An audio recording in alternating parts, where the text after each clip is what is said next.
L'histoire est là, présente, toujours, présente aussi par la multiplication des journées, de souvenirs, de commémorations nationales. Pour cette brève intervention, j'ai retenu 3 thèmes. Les rapports désormais complexes entre histoire et mémoire, le débat sur le roman national ou le récit national, ou l'absence même de toute histoire de France possible aujourd'hui, et la notion d'identité de la France. À quoi sert l'histoire ? À 3 choses.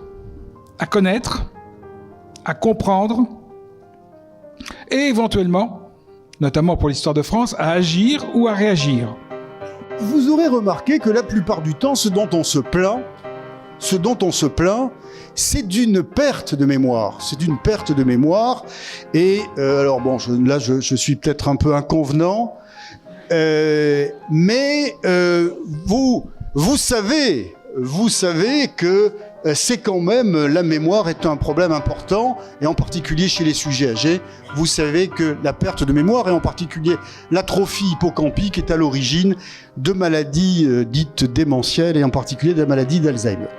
Mais ce n'est pas de cette mémoire, et ce n'est pas de ce déficit de mémoire dont je voudrais vous parler, c'est plutôt de la mémoire douloureuse, c'est-à-dire des gens qui souffrent d'un trop-plein de mémoire. Le sujet que je prétends traiter de manière rapide est tout simplement le sujet avoir bonne mémoire. Avoir bonne mémoire, hein. Parce que ce sujet, en fait, va me permettre de réagir à 2 ou 3 choses aussi, voilà, qui ont été dites. Donc évidemment, c'est un sujet sur lequel il faudrait rappeler quand même 2 ou 3 choses. C'est que vous avez 3 termes. Hein. Le terme le plus important étant, croit-on, le terme de mémoire. Le terme un peu moins important, croit-on, étant le terme bon, et le terme encore moins important apparaissant comme étant le terme avoir.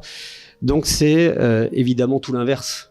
Je vais vous l'expliquer. C'est le terme avoir qui est sans doute le terme ici qui est le plus important.